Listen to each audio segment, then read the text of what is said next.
Okay,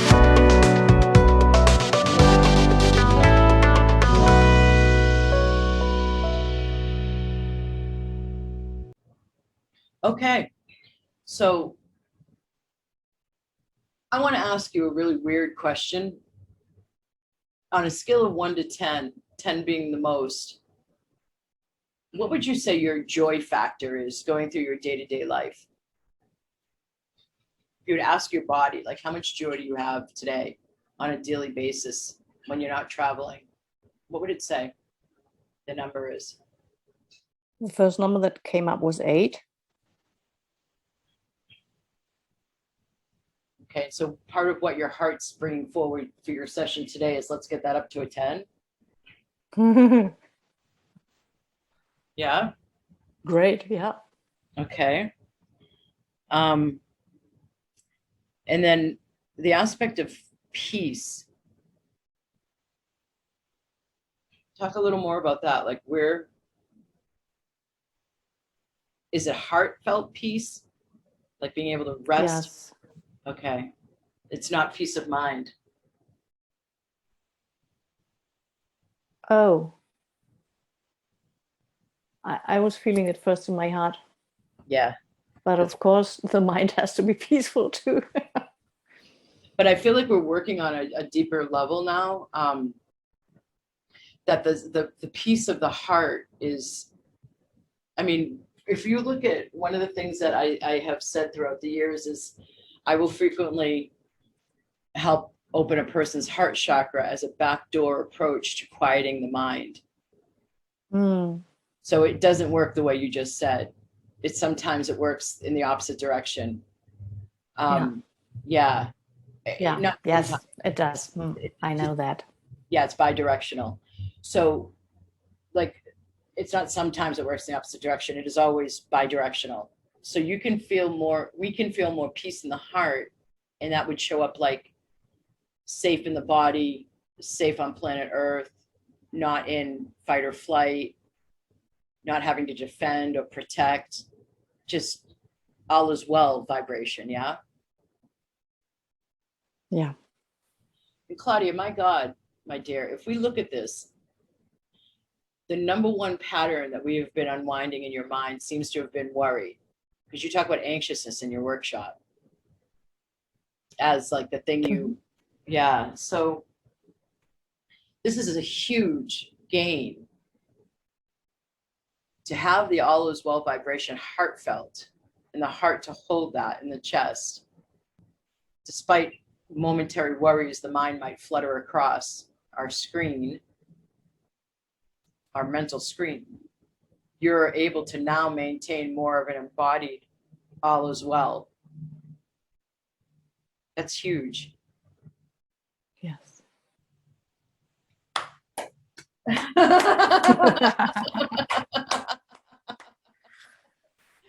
Oh, okay. So the next thing your heart said it wanted was freedom. What does that look like? What do you think the heart's meaning by that?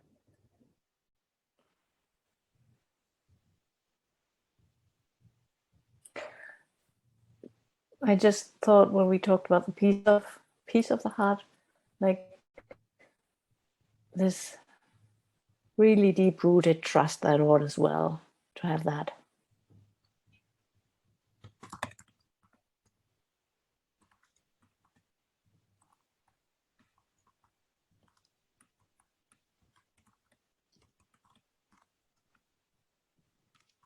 Okay, so if we were to, what we just talked about was saying that you're having more of that nowadays, yeah?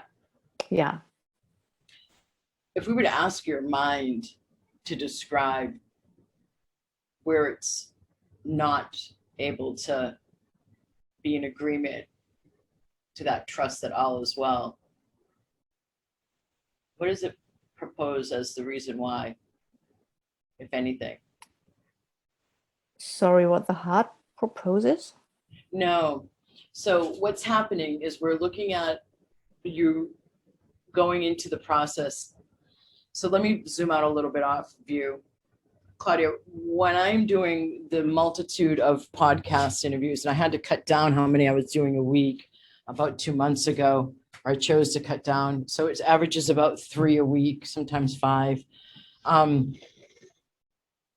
I see so many interviewers wanting to interview me because of their own path. And they're out there and they're saying they do work, but they're asking me questions as if a student in the mastermind, because they have yet, so many of them, it's intellectual understanding of the teachings, various metaphysical teachings, and it's not what we're talking about with you today. And I have come to understand in great part, and I've already understood this a while ago, very much what I'm working on the retreats and the intention behind the retreats and where I house them and what we do on the retreats is about getting all of these concepts embodied. And so many people are not able to do that. Instead, it's that intellectual understanding, but it's not embodied. Oh man, I'm sorry, I'm picking up my moringa tree. Somehow fell down and broke. Oh man. Moringa tea or tree? Tree. Tree. Yeah, we had a pretty bad. Yeah, we had a pretty bad storm. Oh, I'm sorry. Yeah, thank you for saying that. We had a pretty bad storm here yesterday, and I'm just seeing. I mean, this moringa tree has been like a guardian tree for me out in front. Yeah, I know that. Oh. All right, I'm gonna have to deal with that later. So it seems. Set him up properly. Say it again. Set him up properly. Yeah, he's not set up properly right now. He's wondering what's happened to him. These are such hardy trees too. That's why they're like a longevity, vitality, herbal supplement. Everybody in India has, if not, they have at least a telside tree, and then usually a moringa too. Damn it. That's doing so well too. There's the most green leaves that have ever been on it. I don't know how this is going to work. We'll see. Anyway, sorry for that. It seems like you're going through what is one of the biggest distinctions of what I've been guided to do and set up and teach and see, is that this is no longer conceptual, but it's embodied. And so where we're at today, you're expressing that movement, that shift out of these being mental concepts and really being embodied. And that is brilliant to have happen, especially right before we get together for what this is going to be. Yeah. Oh my God, that makes me celebrate.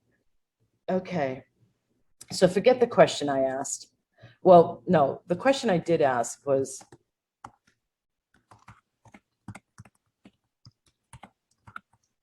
if your mind was asked what comes up when it is not trusting all as well, like what are the mind's sticky points still? But Claude, I want to say that it doesn't even, the point that you're at, what we've been doing is accumulating, and you will do this in yours, you are doing this with your sessions too. We get to a point where you accumulate enough light and you've taken these teachings in enough times and have had enough clearings and activations of the positive that you are then able to have your body, your heart override the mind. This is what I meant when I said bi-directional.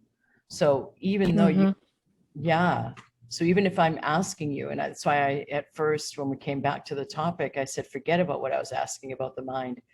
It doesn't even matter at this level what your mind is still sticking with or sticky about, that makes it harder for the mind to trust that all is well, if the body holds that vibration, because that's the mind body.